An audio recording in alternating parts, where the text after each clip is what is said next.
Welcome back, you dirty motherfuckers, to Revved Up with Ram Thorburn, and we have not done a music video reaction on this channel for quite a while, but Tom Macdonald just dropped his video for Fake Woke, and it seems like it's going to have a lot of connotation and things that I'm going to want to talk about, so I decided let's bring back the music video reactions. Now, for those of you guys who just searched out Tom Macdonald reactions and that kind of thing and are not familiar with my channel, I do mostly do socio-political commentary, and so this is not going to be your standard music video reaction where I just say, oh yeah, that was a great line, or that was clever, or I love the beat, and that kind of thing. This is going to get into the nitty-gritty of the socio-political context of what Tom Macdonald is talking about. So if that's not your speed, then be warned. That's what you're in for with this video. But if you do like that kind of thing, and you do like what I have to say, please remember to hit that like button and subscribe to the channel. YouTube did just demonetize me because I say a lot of things that they don't like on here, but you know what? That's just the way it goes. So we're going to be reviewing Fake Woke by Tom Macdonald right after the intro. Every time who I am, well, I came, I'm a man, 6 shooters in both my hands. I'm a cold-blooded brother, a real bad mother. Watch out, honey, here I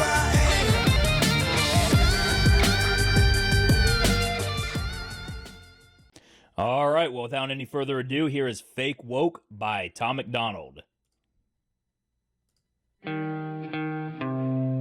think it's crazy I'm the one who they labeled as controversial, and Cardi B is the role model for 12-year-old girls. I mean, right off the bat, Tom Macdonald always comes in right off the bat and says something meaningful with his very first line. And yes, so he's being labeled controversial as somebody who is willing to speak out about actual issues, actual things that matter in our culture. Meanwhile, we've got Cardi B, who puts out songs like Wet Ass Pussy that end up becoming known as feminist icons and get named the Grammy Song of the Year. And meanwhile, you got, little girls that are listening to this stuff. And it kind of reminds me of, what was that line from from The Usual Suspects when Kaiser Sose says the greatest trick the devil ever pulled was convincing the world that he doesn't exist? Well, there was a mock of that line that said the greatest trick the patriarchy ever pulled was convincing women that being sluts was empowering, or something along those lines. And that's exactly what we're getting with the culture today. The culture tells young girls to go out, express yourself sexually, do all this kinds of stuff, and they end up just getting devalued, degraded, and then by the time they're, in their mid-20s, they've been with so many people that no good man is going to look at them with any sort of respect, and they end up being alone all their lives, and they just go deeper into this feminist hellhole and live the rest of their lives alone as cat ladies. So and then they always, by the time they hit 40, they always regret all of their life choices. But that is the culture that we have, and it's pretty disgusting. Role model for 12-year-old girls. There's rappers pushing Xanax at the top of the billboard, but if I mention race in a song, I'm scared I'll get killed for it. Well, there's a double standard in that right there. I mean, yes, as a white person, yeah, you're not allowed to talk about race. You're not allowed to talk about race in any other sense that is like self-flogging or whatever the term is. You've got to hate yourself as a white person, and anytime you talk about race, it has to be about how you are privileged, how you have some sort of leg up racially on other people, and how other people are, any minority is oppressed. So it's kind of a double standard there because, somebody like Tom Macdonald, yeah, he's going to get called out for talking about race. Meanwhile, Kendrick Lamar puts out an album about race or whatever, and he gets a Pulitzer Prize for it. So it just goes to highlight the double standards that we've created in our culture. I'll get killed for it. It's backwards. It's getting exponentially dumb. It's more difficult to get a job than purchase a gun. Well, that was a complaint by Tom Macdonald right there, but I'm gonna have to disagree with his complaint because I think it should be exponentially easier to get a gun than a job. I mean, to get a job, you have to have the right sort of qualifications. You got to have the right attitude. You got to have all kinds of stuff that makes you employable. To get a gun, you should just have you should just have a heartbeat. I'm a 2A absolutist. I think guns should be as transferable as apples in the grocery store. But that is that's just me right there. That's my own personal opinion. Even when it comes to this is one thing where I'll probably differ from a lot of conservatives on, is that I think that even if you are a felon, maybe if you're still going through the system, if you're still on parole, if you're still on probation for a felony or something like that, okay, that's the one thing that I'll maybe concede, but even then, I'm not entirely comfortable with it. I think no matter what you've done, you as an individual, as a child of God, have a natural right to defend yourself.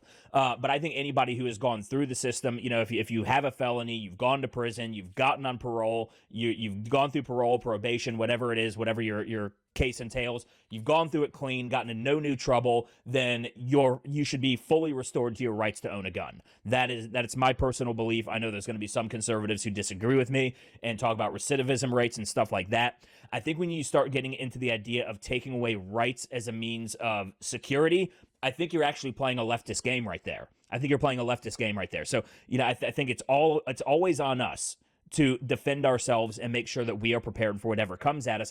And that means any sort of person who shouldn't have a gun having a gun, or somebody who shouldn't have a gun, but somebody who is not a good person that has a gun or has instability and has a gun. I still think everybody has an innate God-given right to protect themselves, though.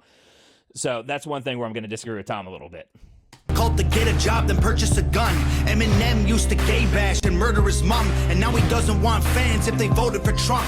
Yeah, Eminem, I'm just going to go ahead and bash Eminem for a minute. That guy has become such a limp dick little bitch. He's one of those same fucking people that goes out and they made their career on shock entertainment, and then want to close the door behind them, so that nobody else can make their name doing anything controversial or shocking or anything like that. So for Eminem to come out and be this woke type person, it's really we're ashamed. It's really disingenuous, it's really dishonest, and it's really, really hypocritical. So same with Howard Stern. Howard Stern goes in that boat too. He made his career off of being a shock jock radio DJ, and now he's all into this woke bullshit, and he's down for censorship and all that kind of stuff. And that was the exact antithesis of what he stood for in the 1990s. And anybody who stood for all this stuff in the 1990s and now wants to close the door on you, they're full of shit. They're just protecting their own fucking interests. So fuck Eminem, fuck Howard Stern, fuck all of these people that come out and act that way. Fans if they voted for Trump. We're ashamed to be American. You should probably love it because you have the right to hate it and not get stoned to death in public. Yeah, that's let me run that back for a second. What did he start that out? Voted for Trump.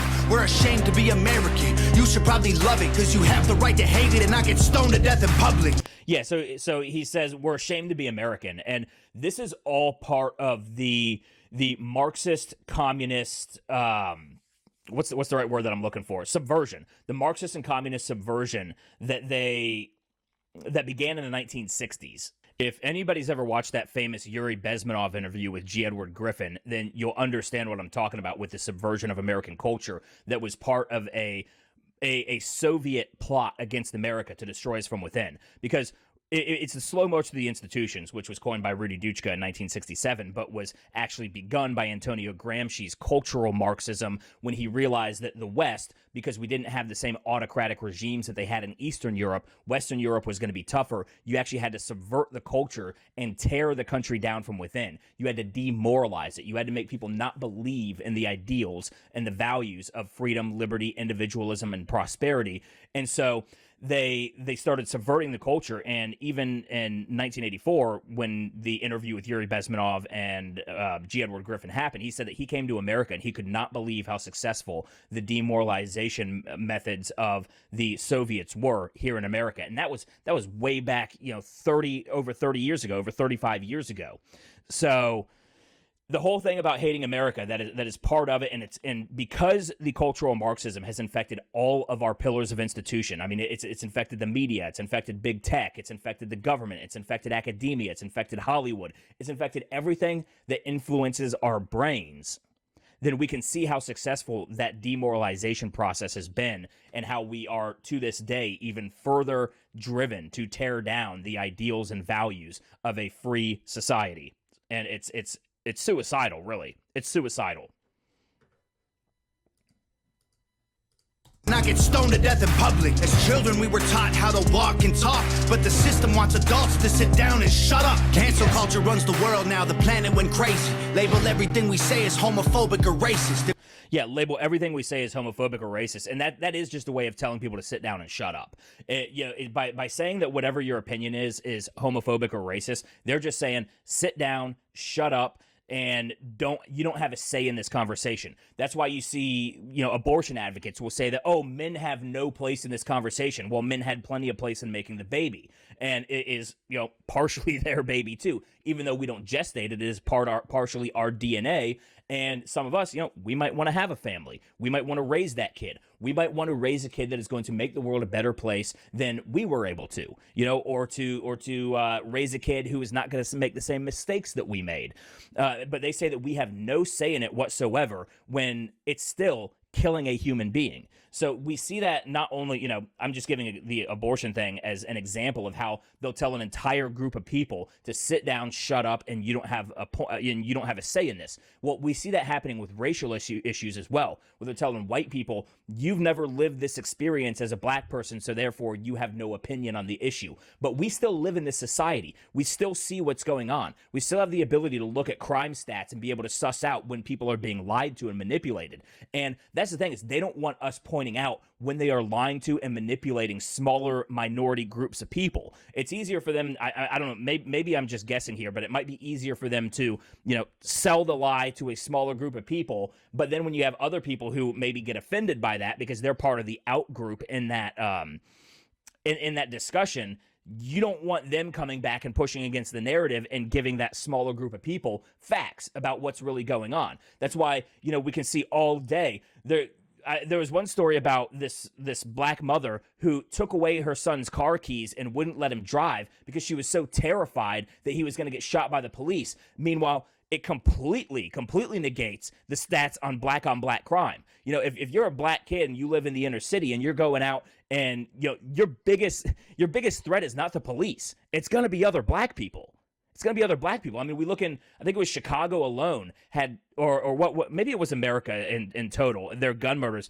It was like 2,600 black on black murders.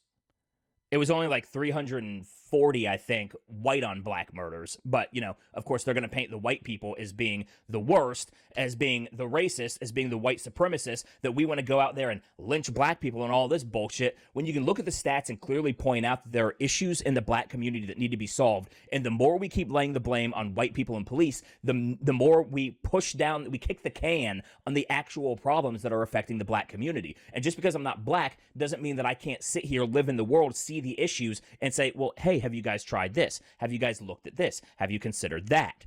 But no, we're told to sit down and shut up because a lot of what we have to say is going to go against the mainstream establishment narrative, which is not actually to help these minority communities. It's about controlling them. You say is homophobic or racist. If you're white, then you're privileged, guilty by association. All our childhood heroes got Me Too'd or they're rapists. They never freed the slaves. They realized that they don't need the chains. They gave us tiny screens. We think we free because we can't see the cage. That's interesting. You hear people like Candace Owens talk about the plantation mentality. And, I mean, there's a lot of truth in that. I mean, the Democrat Party was the party of slavery. It was the party of Jim Crow. It was the plantation party. And now you see that if a black person goes and votes for Trump or votes for a Republican or comes out as a conservative or anything like that, they get called every racist name in the book. They get called a Tom, an Uncle Tom. They get called a coon. They get called all these different names. And that's sort of like how it was with the plantations back in slavery, where they would actually send the other slaves out to go and collect and return the freed slaves.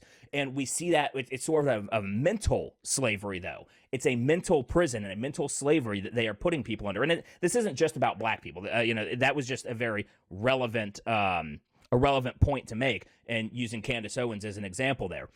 But he's also talking about cell phones, and he's absolutely right about that. That's why I don't like to be on my cell phone all the time. I don't like people dinging me, buzzing me, messaging me all day long. I think it's absolutely annoying. I know a lot of my followers, a lot of my subscribers, they might get a little frustrated that, they might comment on my stuff. And, I try to be good about getting on there and responding to comments and that kind of thing. But I also don't want to be somebody that's just sitting there by their phone, constantly reacting to everything everybody's saying, because I don't want to be a slave to my phone that way. I want to have other things to do. And it does drain you to constantly have your eyes on the screen like that and to be constantly plugged in to the hive mind of social media. Sometimes a lot of friends, sometimes they worry about me because I'll take entire days where I just turn my phone off or I'll just silence it and I won't check it all day. And they'll be like, bro, you all right? Are you all right? It's like, yeah, dude, I'm just tuning out the world today. I'm having a me day. I'll do that a couple times a month or something. And, people get all worried. And I'm like, no, I'm just watching TV, relaxing, or maybe I'll go for a motorcycle ride or something like that. But I just don't want to be connected today. It's good. It's healthy to unplug from your devices from time to time. So I hope more people start doing that.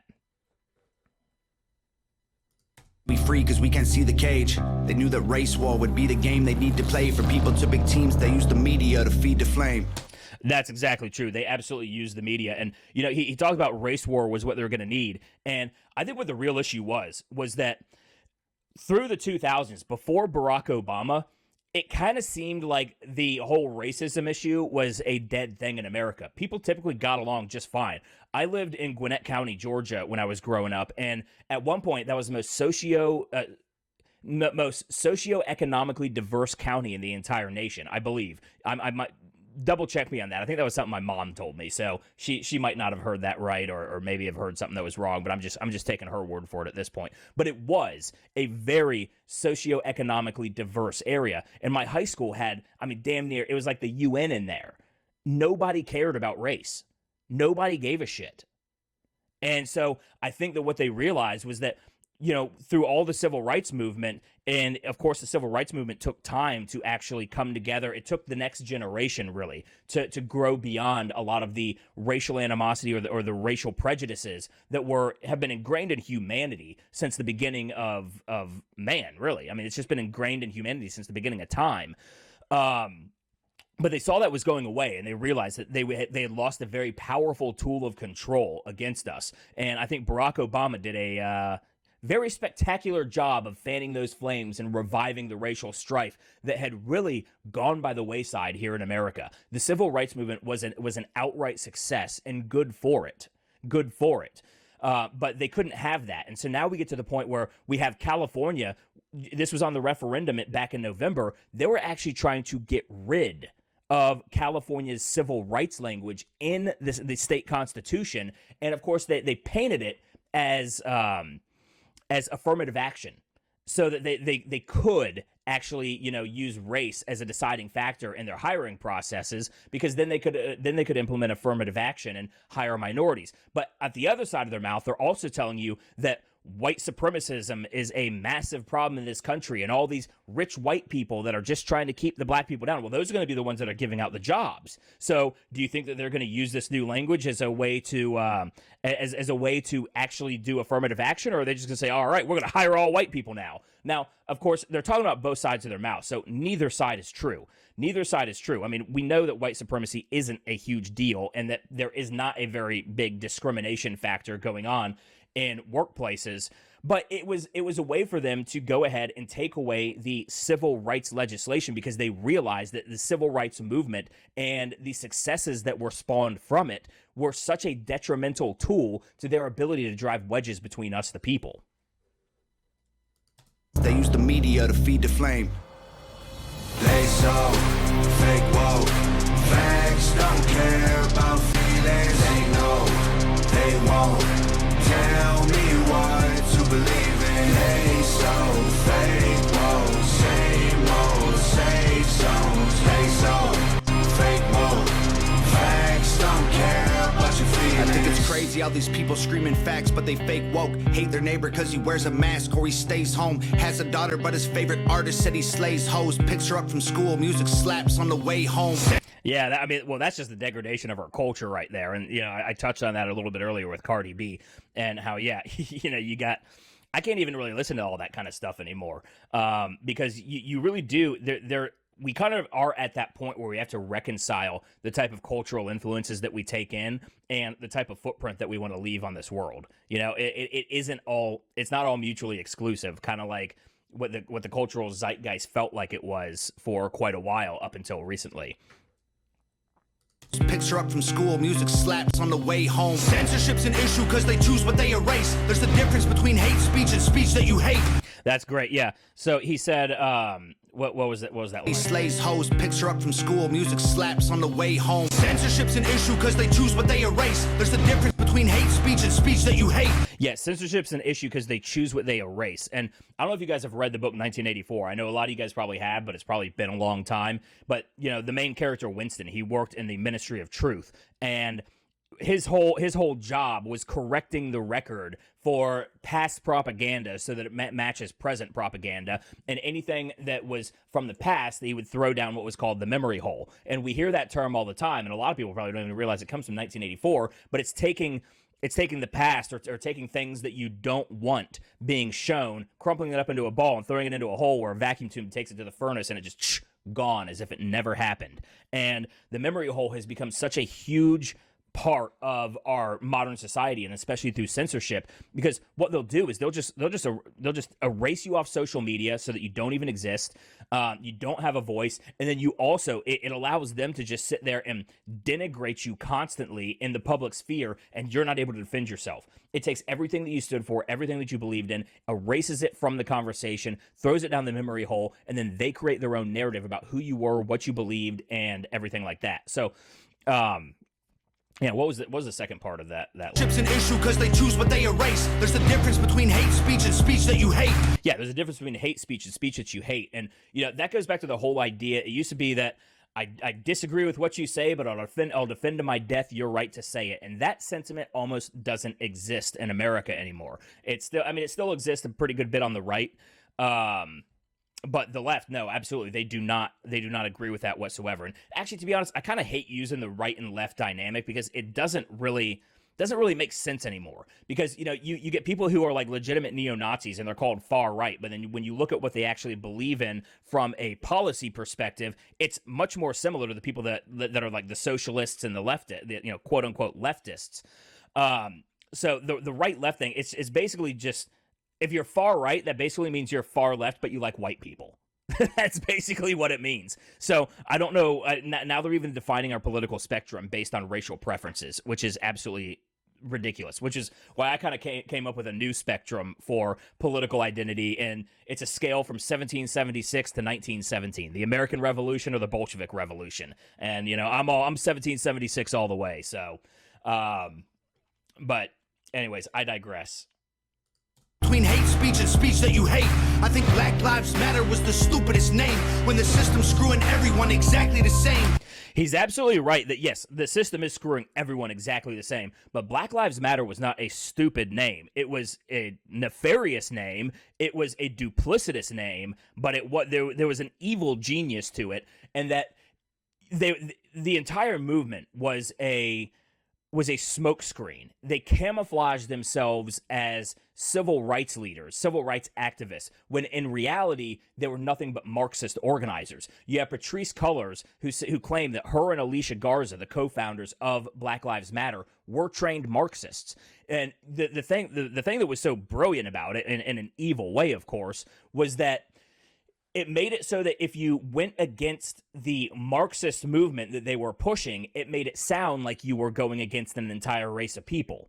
And so they made it very difficult for people who are not very politically engaged, people who are sort of politically agnostic or just not involved, to take on the Black Lives Matter issue, not realizing what they're actually pushing. It totally subverted middle America. It totally subverted just the regular default Democrats and those kinds of people who didn't really realize. They had never gone to the Black Lives Matter page and saw that what their true goals were things like destroying the nuclear family and ending capitalism, ending free markets and things like that. So, there was a brilliance to it, but it was also an evil brilliance because it was dishonest, it was deceitful, it was manipulative, and downright subversive.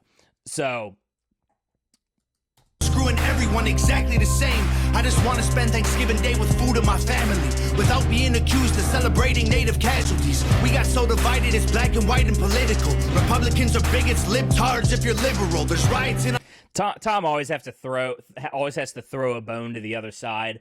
You know, he sort of does a little bit of the Tim Pool fence sitting thing.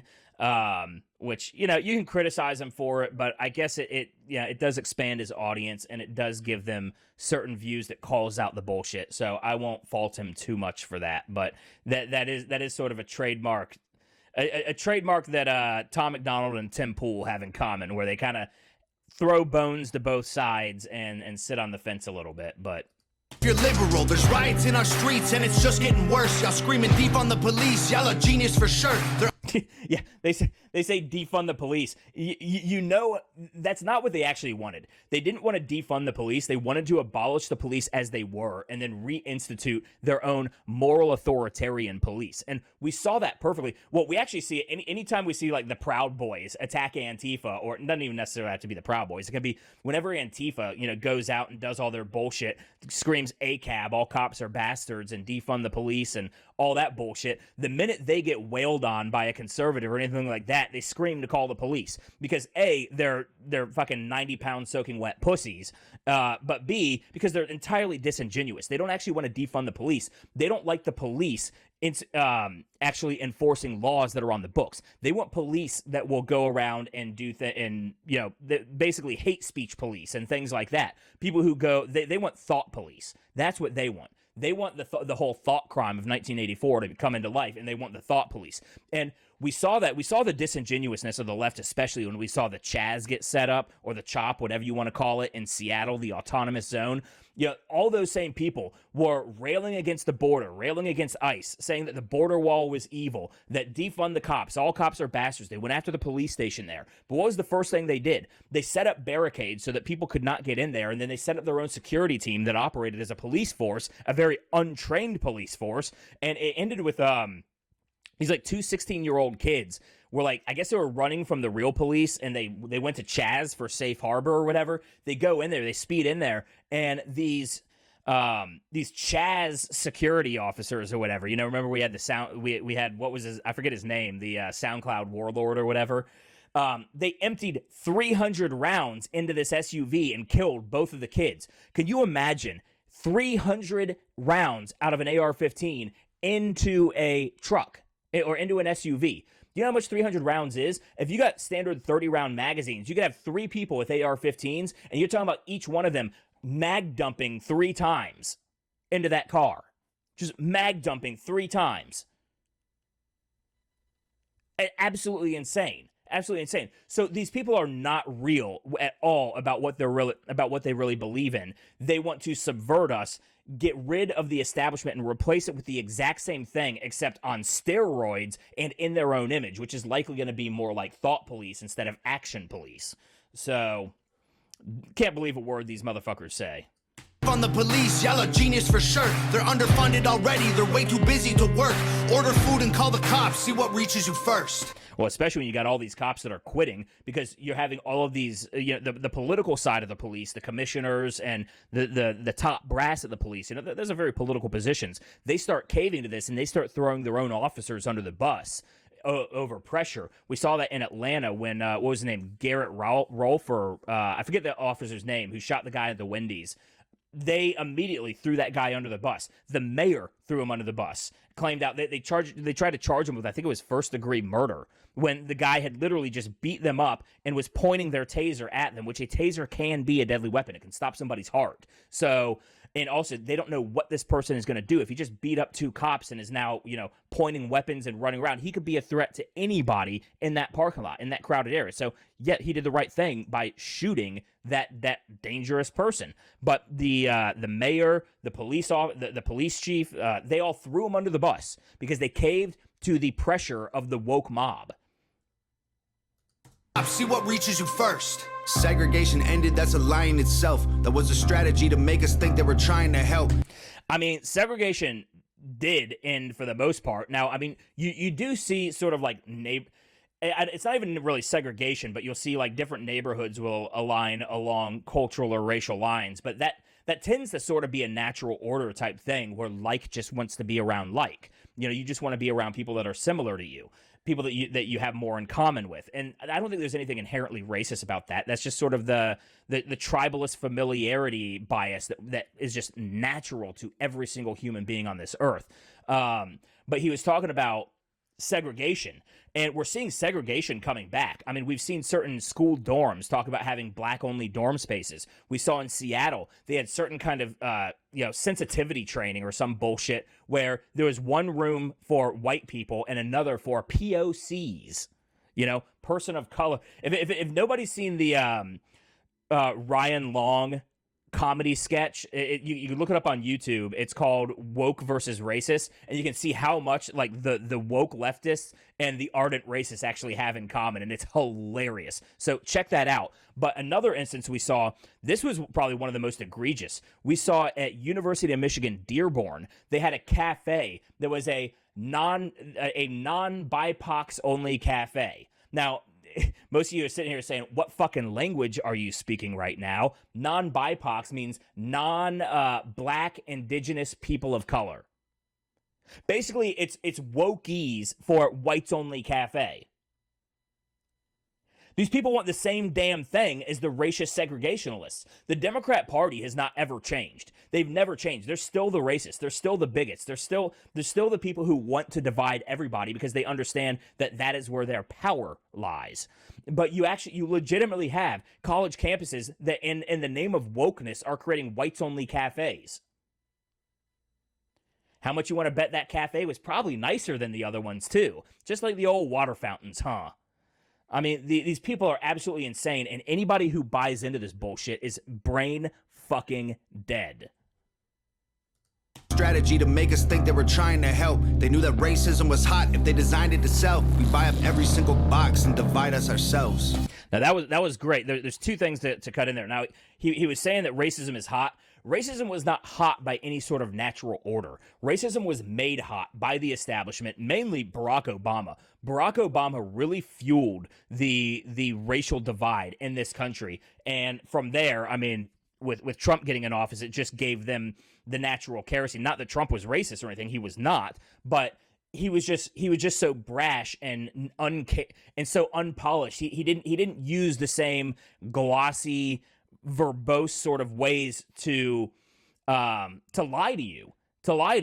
He was just a pretty straight talker, and because straight talkers are not devoted to your sensitivity, they're able to weaponize that against him. And so from Barack Obama to the way that they weaponized Trump's just everyday person sort of rhetoric and the way that he talked, his vernacular, they were able to really send that into overdrive. And that was all a tool of the establishment. It did not happen through any sort of natural drive or through any sort of natural means within the culture. But then he goes and he says that they divide us into all these boxes. What was that line?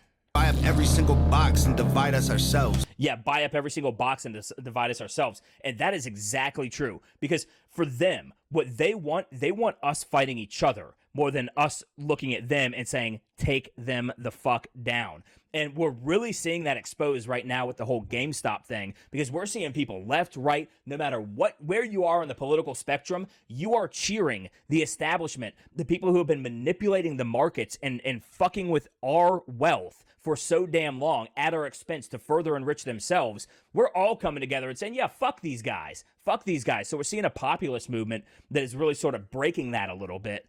But in terms of, buying all the boxes and dividing ourselves, that's exactly what they want, because that is the method in which they keep us fighting each other, and it keeps our attention off of them.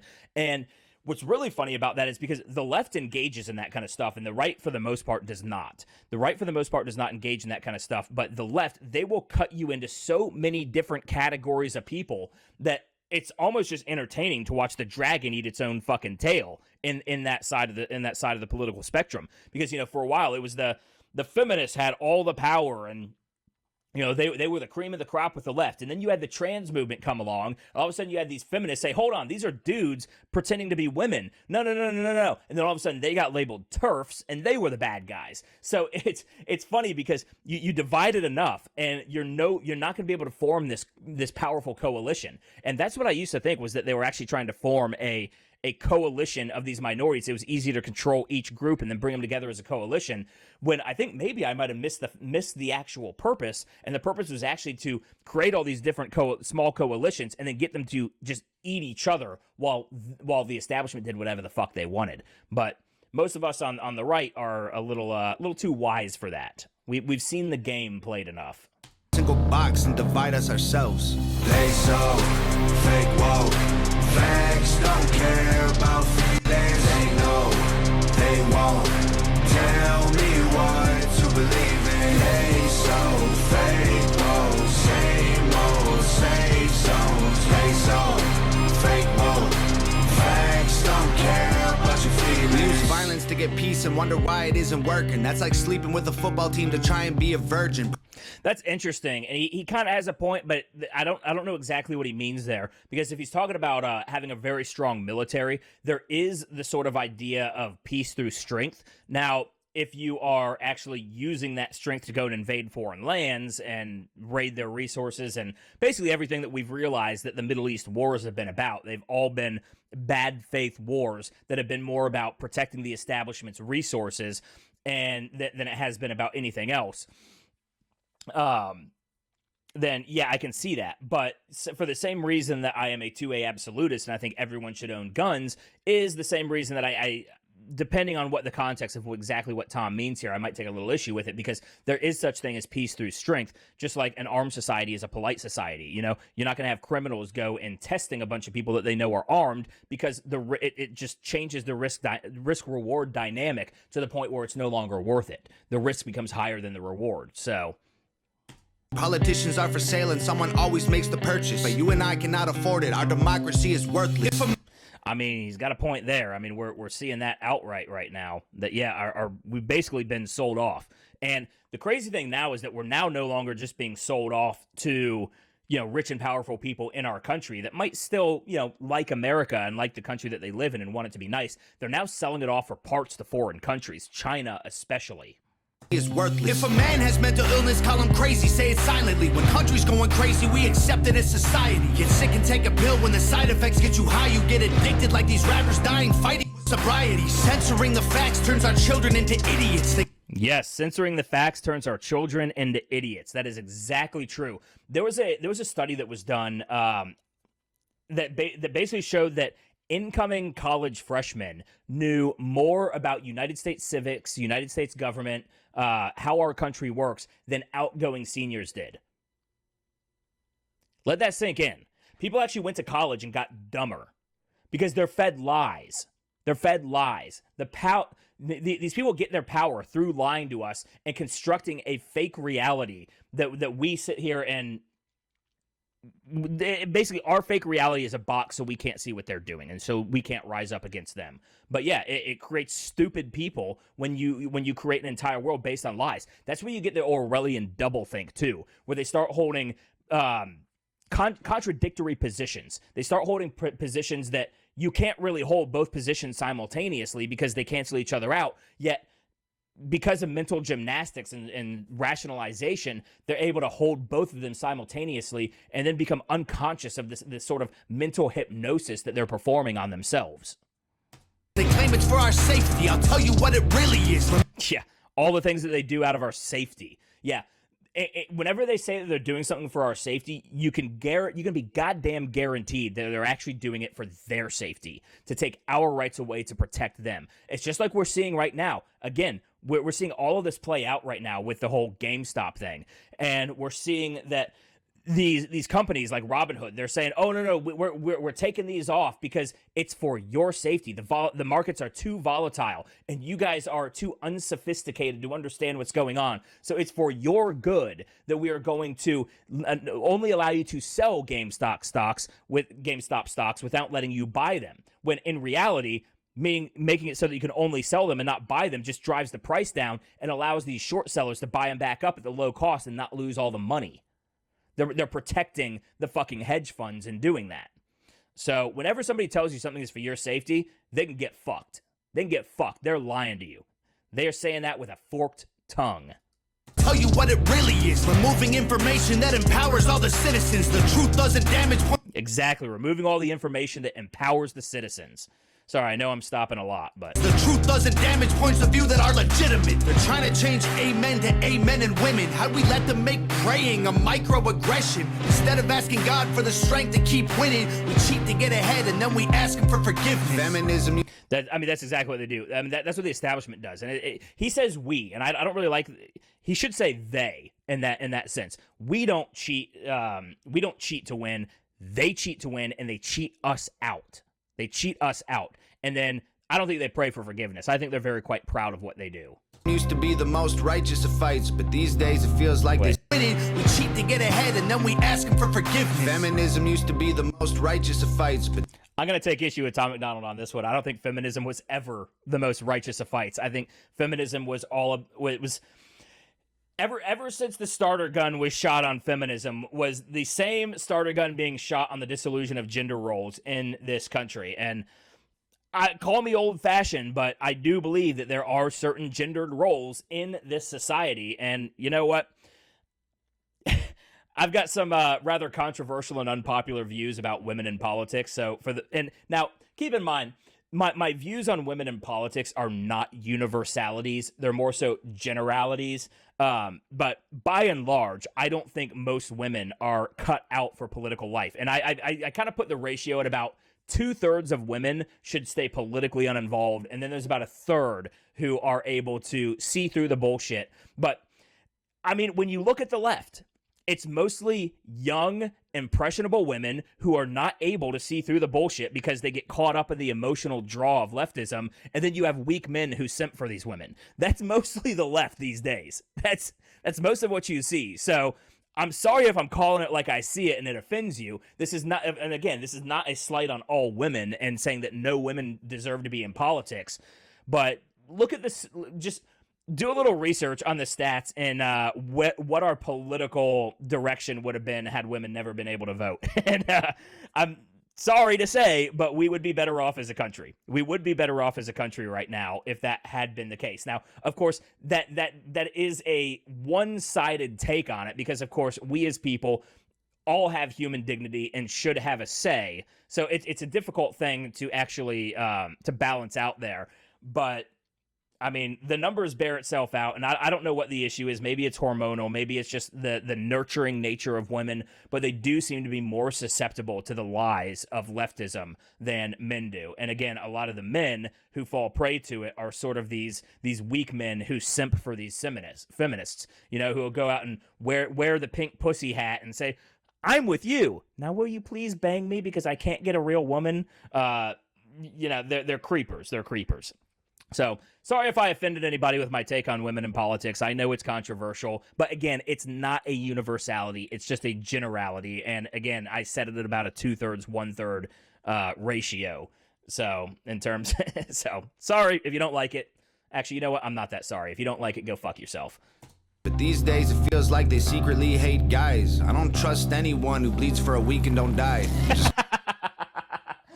That's the old Mr. Garrison line from South Park. That was early in the show too. He said, "I don't trust anything that bleeds for a week and doesn't die." It's for a week and don't die. I'm just kidding. But everything else that I said is right. They so fake woke. Facts don't care about feelings. They know they won't tell me what to believe in. They so fake woke. Same old, same songs. They so fake woke. Facts don't care about your feelings.